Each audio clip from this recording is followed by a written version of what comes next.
kichwa, nyang'anya kwanza funguo za baraka zako. Nyang'anya kwanza funguo ya baraka yako hiyo, maana kiingilia kabisa mwenye funguo zako za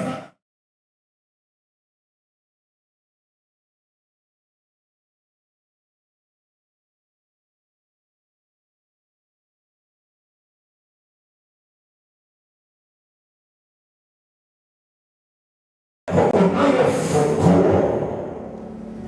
Maana kiingilia mwenye funguo zako za baraka ndiye anayeamua. Kwa nini watu wengi hawaoni kuziingia baraka, wanasongenya kuziingia? Ni kwa sababu hawana funguo ya baraka hiyo. Hebu tuende mara moja kitabu cha Kumbukumbu la Torati. Angalia na kitabu cha Kumbukumbu la Torati sura yake ya 28. Ninafundisha nini kwenye kongamano hili? Nyang'anya funguo yako ya baraka, ili uone unaingia baraka hii uliotamani kwa miaka mingi kuingia. Nyang'anya kwanza funguo ya baraka hiyo. Haujaona hata sasa kuingia hiyo baraka kwa sababu hauna funguo ya baraka hiyo. Nyang'anya kwanza ufunguo wa baraka hiyo ili uweze kuingia baraka hiyo. Angalia maneno ya Kumbukumbu la Torati 28 mstari wa 6. Utabarikiwa uingiapo. Utabarikiwa uingiapo. Utabarikiwa na utokapo. Utabarikiwa pia utokapo. Tuende kwenye kitabu cha Ufunuo. Ufunuo sura yake ni ya 3. Alafu mstari wake ni ule pale wa 7. Ufunuo 3:7. Na kwa malaika wa kanisa lililoko Philadelphia. Sasa anasema na kwa malaika wa kanisa lililoko Philadelphia andika haya. Haya ndiyo anenayo yeye aliye mtakatifu. Haya ndiyo anayonena yeye aliye mtakatifu. Aliye wa kweli. Aliye na ufunguo wa Daudi. Aliyeshikilia ufunguo wa mtu anaitwa Daudi. Yeye mwenye kufungua wala hapana funga. Yeye ambaye kwenye maisha ya Daudi akifungua baraka hakuna wasaye kufunga. Naye afunga wala hapana funga. Yeye ambaye akifunga baraka yoyote kwenye maisha ya Daudi hakuna awezaye kufungua hiyo baraka. Rudia tena maandiko na kongamano wote kwenye fundisho hili. Utatazama sana maandiko mawili. La kwanza Kumbukumbu la Torati 28 mstari wa 6 inasomeka namna hii. Kumbukumbu la Torati 28 mstari wa 6. Utabarikiwa uingiapo. Wewe utabarikiwa uingiapo. Utabarikiwa na utokapo. Lakini pia utabarikiwa kila unapotoka. Ina maana tuingilia baraka zipo kwenye kuingia na kwenye kutoka. Nataka twende vizuri. Ninapenda mtu wa Mungu fahamu maandiko. Kubarikiwa kupo kwenye kuingia na kutoka. Kuna mahali mtu lazima aingie na kuna mahali mtu lazima atoke ili aone kubarikiwa. Lakini napenda uelewe pia mahali pekee panaporuhusu kwenda na kuingia na kutoka ni mara moja.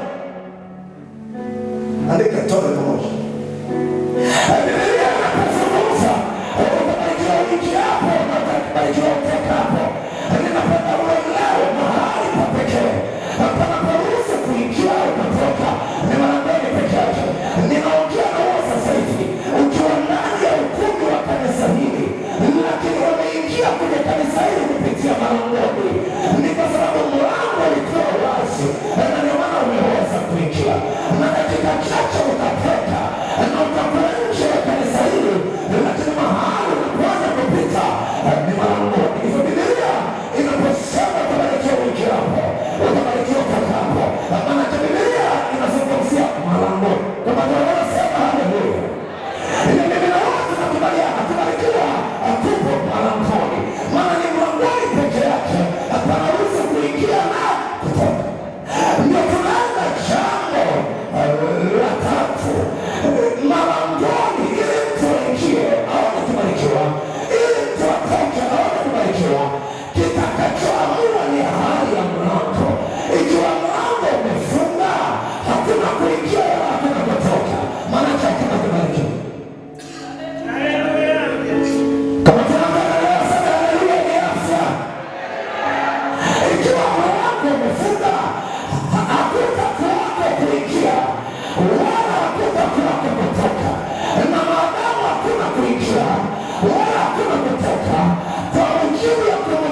haleluya. Sema sema haleluya. Mlango ukishafungwa, kinachotafutwa ni ufunguo wa kule. Kila mlango una funguo yake, na ndio maana ninakufundisha nyang'anya kwanza funguo ya hiyo baraka. Nenda kwake sana, piga baraka, mwambie nimekuja kunyang'anya funguo yako. Nenda kwake sana, nenda kwake, piga baraka jirani yako, mwambie jirani, nimekuja kwenye kongamano hili na kunyang'anya funguo ya baraka yako.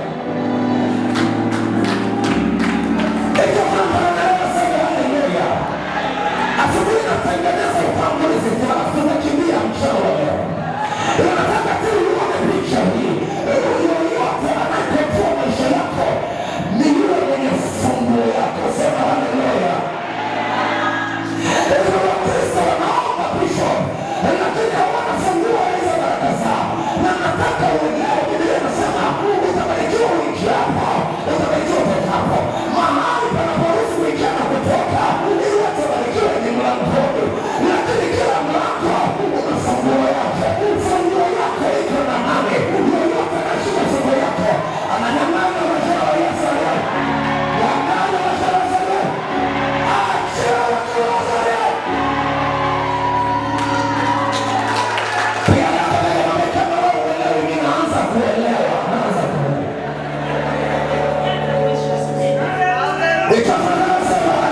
Ndio anajua mipaka ya mtoto ni mwaka wa 7 hajazaliwa. Nani anashika funguo yako ya mlango wa mtoto kuzaliwa? Ninajua umepambana na baraka ya fedha uone. Nani anashika funguo yako ya baraka ya uchumi? Ikiwa una funguo, haijalishi unafanya nini, hautaiona hiyo baraka. Na ndio maana tumekuja, tunatafuta funguo. Tutatafuta katika roho na tutatafuta katika mwili. Ikiwa wameficha kuzimu, Yesu tunaenda naye kunyang'anya funguo kuzimu. Ikiwa miungu ya baba zetu imeshika funguo, wataachia majina ya Yesu leo. Ikiwa kuna mchawi ameshika funguo ya baraka zake, anadondoka funguo na achia majina ya Yesu leo. Pia nataka mwandae, mwambie kujiandae, mwambie anakuja kwenye kongamano la vita, mwambie jiandae kunyang'anya funguo.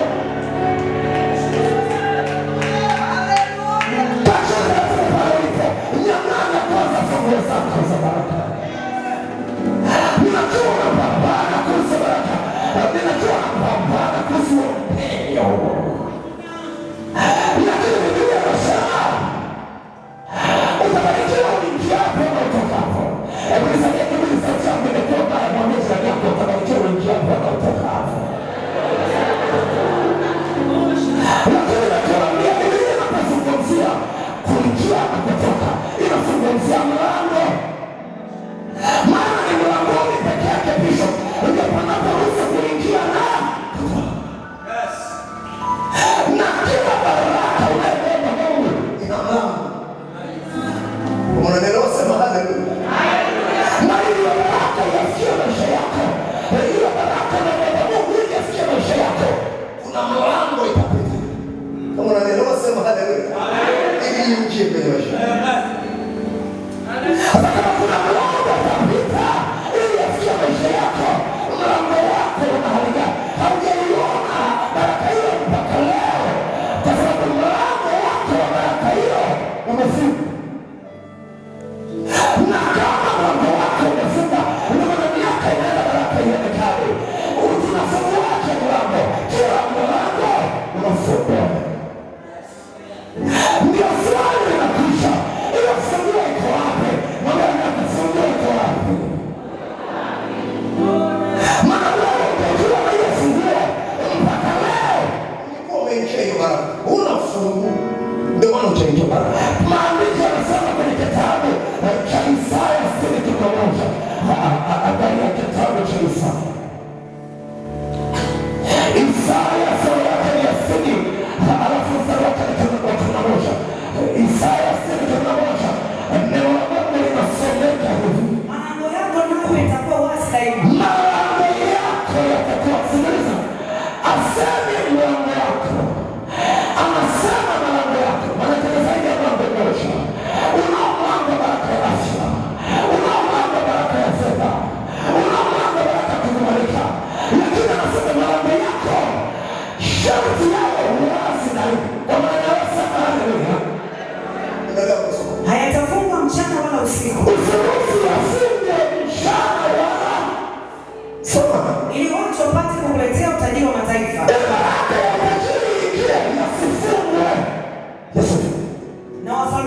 wakiongozana pamoja nao. Na watu wakubwa wa baraka wataingia kwenye maisha yako ikiwa malango yako hayachafuka. Kama tena wanasema haleluya.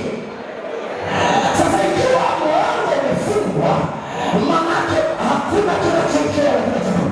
Na maana hakuna kinachoingia na kinachotoka, Kumbukumbu la Torati 28:6, hakuna kinachotoka. Lakini kama mlango umefungwa, elewa kila mlango una funguo yake. Ile funguo ya baraka unayotaka ipo wapi? Ndio maana ile kongamano, najua umeshaombea sana hiyo dada, haujaiona na utaiona mpaka tupate fungu. Nani anashika hiyo fungu? Kama tunasema haleluya. Aliyeshika funguo zako ziko na Yesu. Sisi za Afrika, funguo za mema za watu wengi, hata kama wameokoka, ziko na Yesu. Maandiko yanasema mimi ndiye mtakatifu, nina funguo za Daudi. Muulize yako, za kwako anazoruhusu. Pia anakadai muulize za kwako anazoruhusu. Kama tunasema sema haleluya. Utanielewa tu mbele tunapoelekea. Biblia inaonyesha funguo zako zinazostashikiliwa na mwingine. Funguo za Daudi zilishikiliwa na mwingine ambaye ni Kristo mwenyewe. Na nimekuambia aliyeshika funguo zako ndiye anayekontrol maisha yako, ndiye anayeamua baraka hivi iingie na baraka hivi isiingie. Maandiko yanasema, imeandikwa kwenye Ufunuo 3:7, mimi Kristo nina funguo za Daudi, na nikifungua baraka kwenye maisha ya Daudi, hakuna awezaye kufunga. Kwa nini? Hakuna awezaye kufunga. Huwezi kufunga wakati hauna funguo. Sema haleluya. Kile nasema nikifunga chochote kwa Daudi, hata yeye mwenyewe Daudi hawezi kufungua tena. Maana mwenye funguo zako ndiye anayekontrol baraka hii itaingia au haitaingia. Anayekontrol ni yule mwenye funguo zako. Niseme tena, sura 3 funguo mstari. Na kwa malaika wa kanisa lililoko Philadelphia, sio kwa wapagani, kwa kanisa lililoko Philadelphia, wafundishe ufunuo wa funguo. haya ndiyo anenayo yeye aliye mtakatifu, Haya ndiyo anenayo yeye aliye mtakatifu, aliye wa kweli, aliye wa kweli, aliye na ufunguo wa Daudi. ameshika funguo za baraka za Daudi. Yeye mwenye kufungua wala hapana afungaye. Akifungua baraka yoyote kwa Daudi, hakuna awezaye kufunga. Huwezi kufunga kama una funguo. Yeye aliyeshika funguo akifungua, hakuna awezaye kufunga. Naye afunga wala hapana. Na akifunga, hata Daudi mwenyewe anayekontrol maisha yako ni mwenye funguo zako. Kama tunasema haleluya. Hata watu mbaya sana, watu wengi hawana wao funguo. Funguo zao zinashikiliwa na mwingine. Swali langu mchana wa leo, nani anayeshika funguo zako? Usiniambie Yesu anazo funguo zako. Usiwakati kujitia moyo. Yesu angekuwa na funguo zako kama umri uliona, isingekuwa hivyo. Kipo kingine kinashika funguo yako ya uzao wa watoto wako, na lazima tunyang'anye hizo funguo ili watoto wazaliwe. Kama tunaweza sema haleluya. Mmoja asimame juu aseme leo kwa jina la Yesu aliye hai.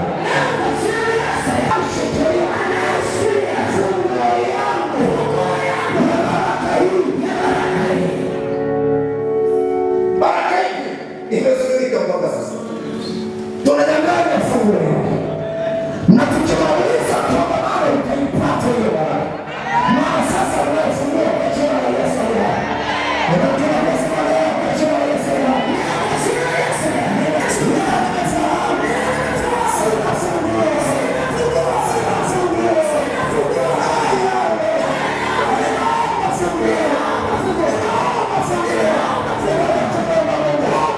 Sasa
baadhi yenu funguo zenu zipo na watu wa ovyo kabisa, hawataruhusu kukufunguishia hiyo baraka.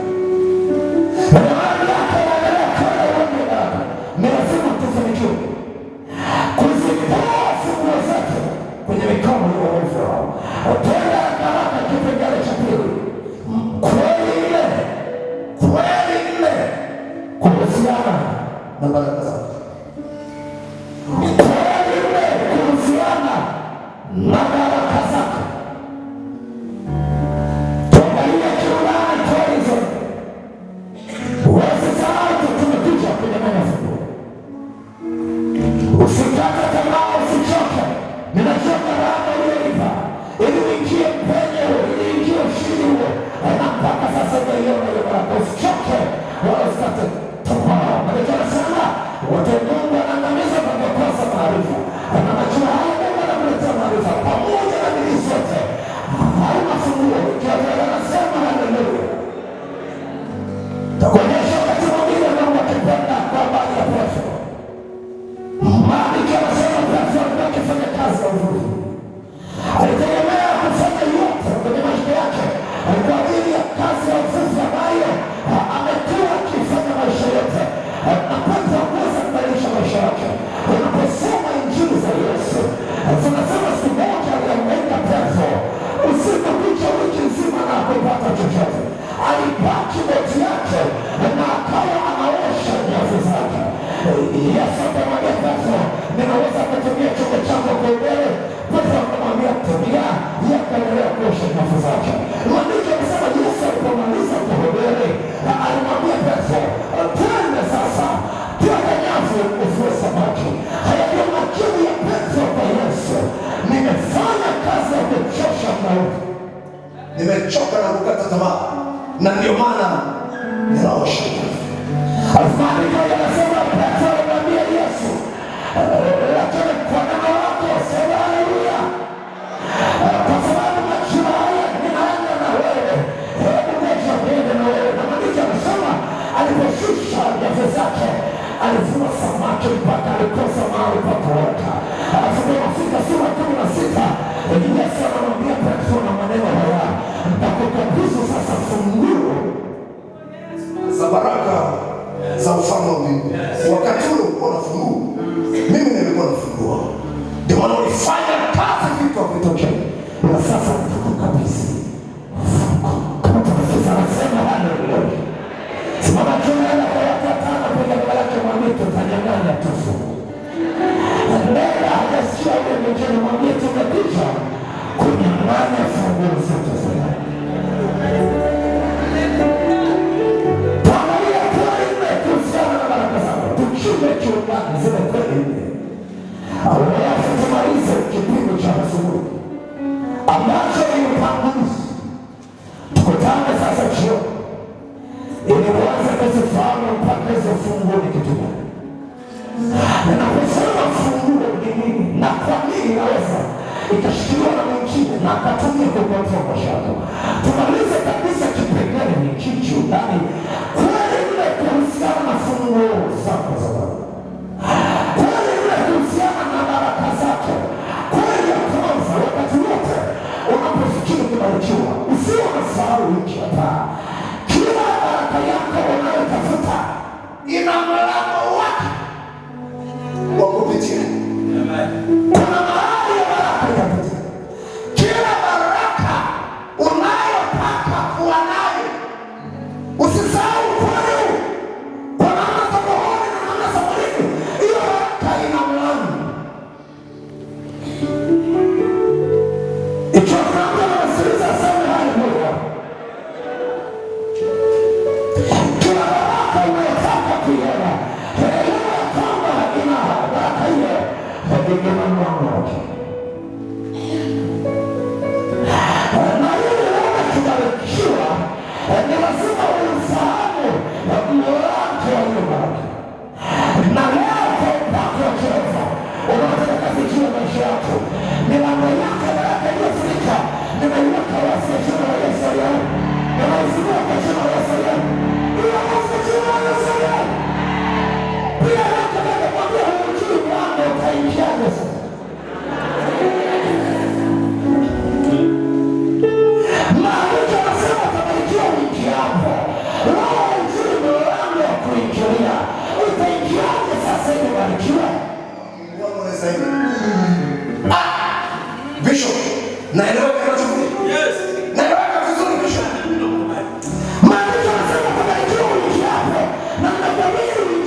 baraka fulani, njema fulani, ushindi fulani.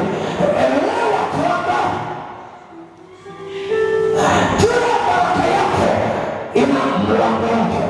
Ikiwa kuna mtu anasikia aseme haleluya. Utabarikiwa uingiapo, utabarikiwa utokapo. Kumbukumbu ya Torati 28:6 usisahau. Utabarikiwa uingiapo, utabarikiwa utokapo. Inakujulisha ya kwamba kila baraka yako ina mlango. Utaondoka kwenye kongamano hili ukijua milango yako ya baraka. Maadamu utaijua haufungi. Baraka yako itaingia pale. Wewe utaingia pale. Utaijua milango yako. Tena kweli ya pili. Kweli imekusiana na baraka zako. Kweli ya kuuza kila baraka unaotafuta. Usisahau na mlango wake. Mahali pa kupitia. Sasa waovu wanachofanya wanafunika ule mlango. Na maana hata kujua mlango bado ndani yako haujajua baraka yako itatokea. Kama tunazama sema haleluya. Bado hiyo baraka unayotafuta bado ndani yako umeshindwa kujua mimi baraka yako itatokea. Bado una safari ndefu. Na kilichosababisha ushindwe kujua ndio nakwambia sana wakiza unatafuta kufunika. Sema haleluya. Biblia inasema Mungu atabariki kazi za mikono. Na watu wanapambana uchumi badilike kwa kazi wanazozifanya. Lakini kazi wanazozifanya sio milango yao ya baraka. Mbele ya Bwana hatapitisha utajiri wake kwa kazi wanayofanya. Na watu bado wanaelewa. Mbona wengi wamefuga na wametajirika? Mbona unafuga zaidi yao tajiriki? Sio mlango wako. Ila umekopi. Mwingine amefanya anafanikiwa na mimi nafanya nafanikiwa. No, mlango wako sio mlango wangu. Isaya 6:11. Mlango wako. Wanatakiwa mtu na mlango. Kuna mtu anaelewa Mungu mkono wake chini. Kila mtu ana mlango. Na kuna mwingine anafanya unachofanya na anasokea kwenye maisha. Wewe unaendelea kufanya wewe kusokea na umeshindwa kufahamu ya kwamba huo sio mlango. Mafanikio hayatatokea ila mlango wako umefunguka. Baada ya kujua mimi nikifanya kile naenda kukubuza. Mlango umefunguka. Na nitabia shetani kufunika malango ya watu. Kwani ya pili ni lazima mlango wa baraka yako uwe wazi. Ili baraka ipite, ni lazima mlango wako wa baraka uwe wazi. Ili wewe uweze kupita, ili baraka yako ipite unachosema, ni lazima mlango wako wa baraka uwe wazi. Kama unaujua mlango wako, sio likizo la pili na kuja hapa. Vita utakayoipigana waovu sana wa giza watang'ang'ana kufunga uoga. Na nimesema uoga. Utabarikiwa uingie. Utabarikiwa. Mlango ukifungwa hakuna kuingia wala kutoka. Maana hakuna kubarikiwa. Ni lazima mlango wako wa baraka uwe wazi. Sasa kubarikiwa kwanza kwa. Lazima uwe wazi. Lakini Isaya 6:11 inathibitisha hiyo. Isaya 6 alafu mstari wake ndio tunaona. Malango yako nayo yatakuwa wazi daima. Wazi na yule daima. Hebu nipige kidogo hiyo daima. Yasio wazi kile alafu kijao yamefunga. Yasio wazi mwezi ujao yamefunga. Na hapa ndio kuna Wakristo pisha. Mwezi wamefanikiwa, mwezi ujao wameyumba. Maana lango ilikuwa wazi kubarikiwa. Lango ikafungwa wakati. Milango iko wazi daima. Ili uishi maisha ya kubarikiwa wakati wote. Kama ndio sema haleluya. Malango yako yana wazi daima. Kila baraka yako ina mlango wake. Mmoja anasema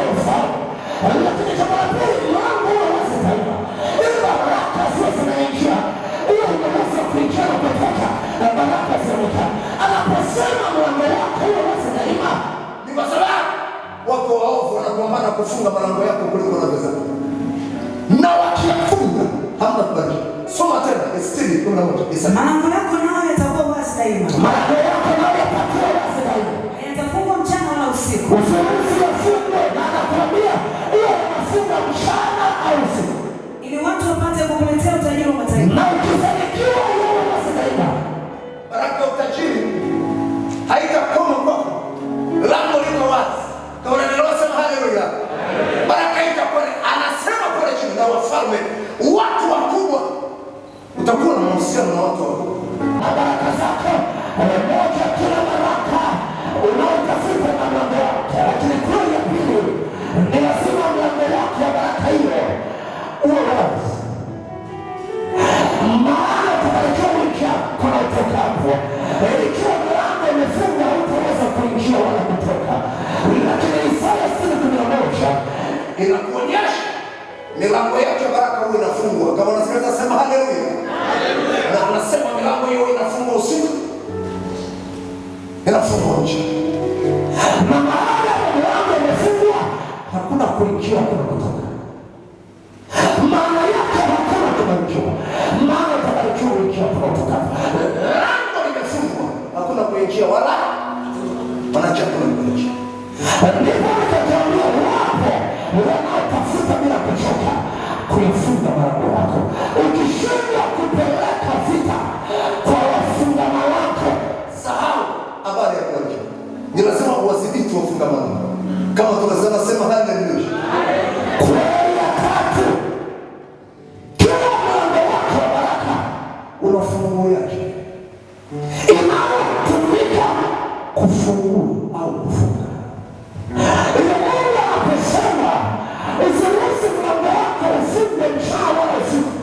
Mungu anazungumza usiruhusu mwingine ashike funguo yako. Hawawezi kufunga kama hawana funguo. Kama tunasema sema haleluya. Anayefunga na kufungua ni mwenye funguo yako. Kwa mbingu zinaposema hautafungwa mchana wala, Mungu anataka hakikisha wewe ndio umefunga. Ili wana uwezo wa kuliweka lango wazi daima. Kama mtu anasema kumbe bwana, mimi ndiye mtakatifu wa Israeli, nina funguo za Daudi. Na wewe unafunga na kufungua kwenye maisha yako. Alafu kwenye Isaya anasema lango lisifungwe wala. Maana anazungumzia unazo funguo. Kama tunasema haleluya. Utawekaje lango lako wazi daima? Ikiwa funguo zenyewe kwa ajili ya tatu, kila mlango unafungua. Unatumika kufungua unafungua. Kila mlango wako unafungua. Na unafungua unatumika kufunga au kufungua. Kama tunasema sema haleluya. Na ndipo ulipo ujumbe wako, funguo ziko wapi? Angalia jirani yako usoni mwambie funguo ziko. Maana Mwenyezi funguo sasa ataamua yale yote kule juu. Atafungua yeye. Sema haleluya. Wakati watu wanapoona karibu na barikiwa, mambo yanaharibika, maana yake amefunga. Hauna mamlaka, atakaye control ni mwenye funguo. Ndio unapozaliwa ujumbe wako, nyang'anya basi funguo. Tutamaliza ile kongamano, tumekompromise vitu viwili. Funguo zetu ziwe na Yesu. Au funguo zetu tuwe nazo wenyewe. Kingine chochote tunatamka hapana. Unaelewa sema haleluya. Mwingine yoyote hapana atakunyanyasa. Utakuwa mtumwa wa watu. Yeye ndio anaamua utajiri wewe. Yeye ndio anaamua masafiri au usafiri. Kwa sababu anafungua. Yes! Kama alivyoshika Daudi. Na Daudi akafanya makubwa dunia. Tunataka tunyang'anye funguo kwa miungu ya babu zetu. Amen. Yesu. Zaidi na mbili tunazitaka funguo wenyewe. Kuna watu wataondoka kwenye kongamano wakilenga baraka hawazuiliki. Kwa nini hawazuiliki? Wanafungua. Uwezo sio wanasa funguo. Ikiwa tunasema haleluya. Hiyo ni wewe kwa jina la Yesu. Ni wewe kwa jina la Yesu. Kuna watu wataondoka kwenye kongamano wanafungua familia yao. Familia yako imechelewa imetosha. Haiwezekani imezaliwa tisa wote maskini. Funguo ya tajiri nani anashika? Aliamua watoto wote wao maskini. Wao watokea funguo ya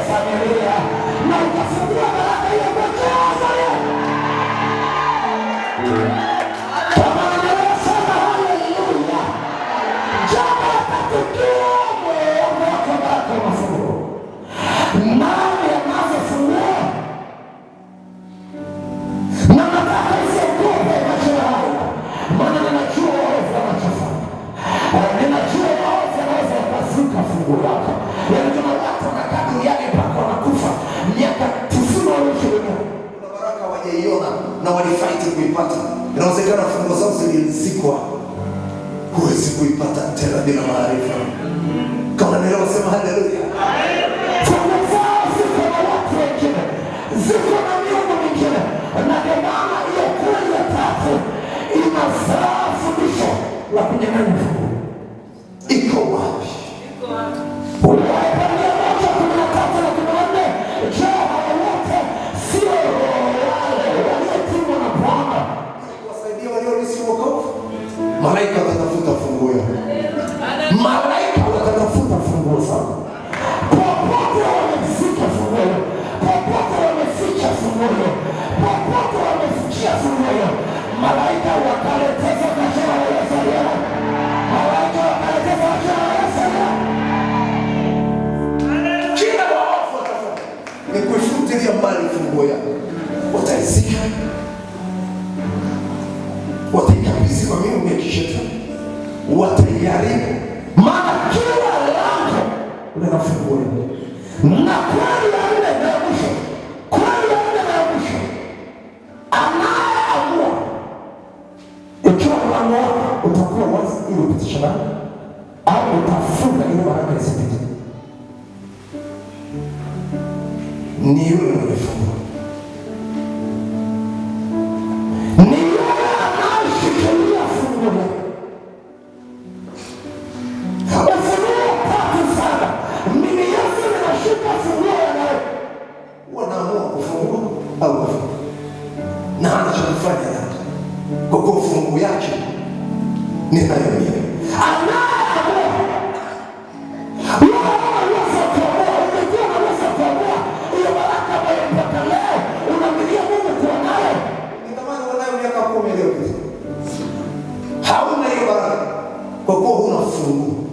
Kama tunasikizana sema haleluya. Swali langu, nani anayefungua? Anayekuzuia. Kama tunasikizana sema haleluya. Nani sasa yanayo? Na ametoka kabisa kufungua ile lango la baraka. Ili baraka ipenye na kuingia kwenye maisha yako. Maana anayeamua ikiwa mlango unafunguka ili upite uingie na kutoka uone kubarikiwa, na baraka ziingie uone kubarikiwa, ni mwenye funguo. Na sasa ayesho unafunguo. Ndio nikasema kama ulikuwa unafunguo, kuna vitu unapambana navyo leo ulitamani umemaliza miaka 20. Ishara ya kwamba unafunguo ni mwingine anaamua, na ameamua lango halifunguki.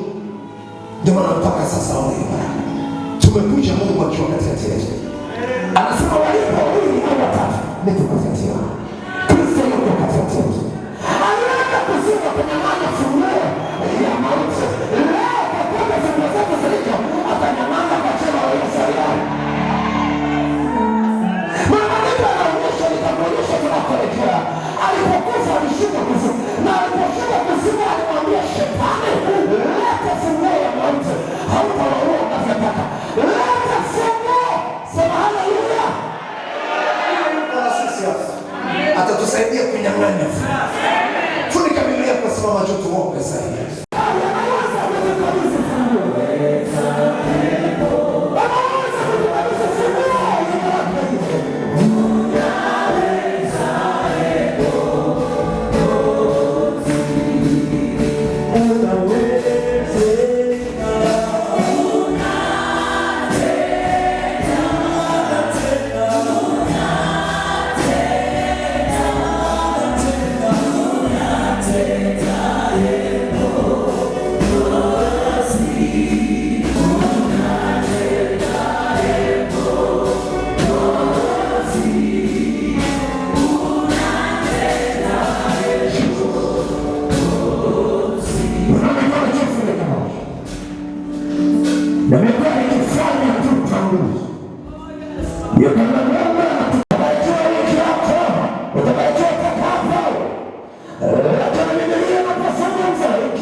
Ninakwambia kila mlango unafunguliwa.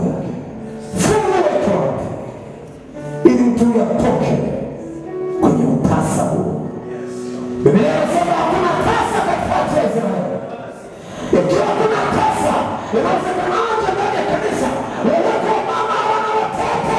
Ni kwa sababu lango la uzazi limefungwa. Tunachohitaji ni funguo. Tunachohitaji ni funguo. Maskini asema nimetaji. Mpaka leo tutakubali kuwa maskini. Iko wapi ufunguo ya lango la uzazi?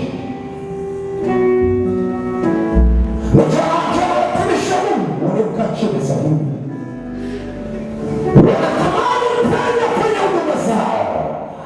Ufunguo uko wapi? Ili kazi ya Mungu ipenye.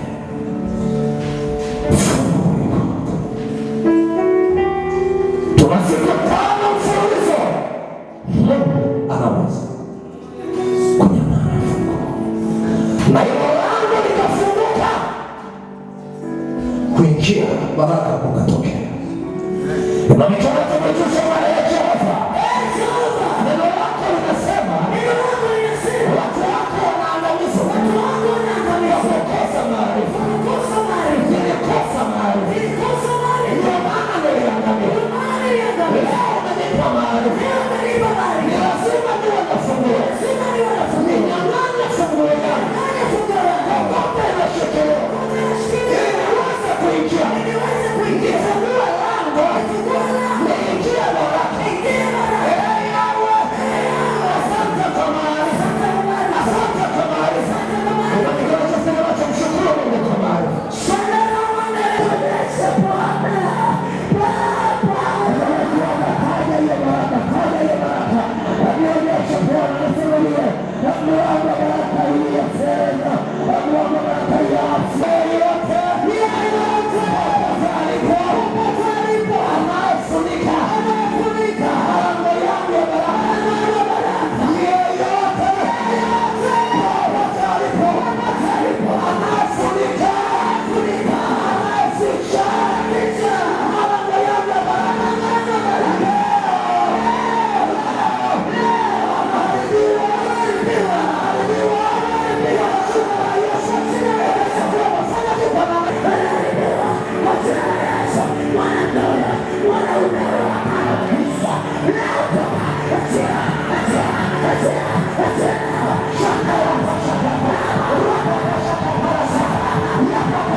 Unaozuia kuisahau, kuitambua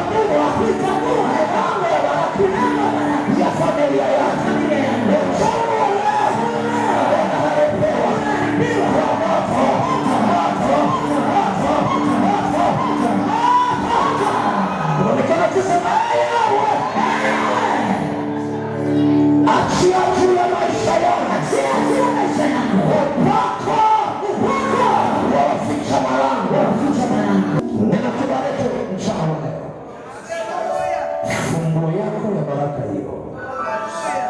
Irejea kwako kwa jina la Yesu aliye hai. Irejea kwa jina la Yesu aliye hai. Irejea kwa jina la Yesu aliye hai. Funguo ya baraka yako hiyo. Najua umengoja muda mrefu.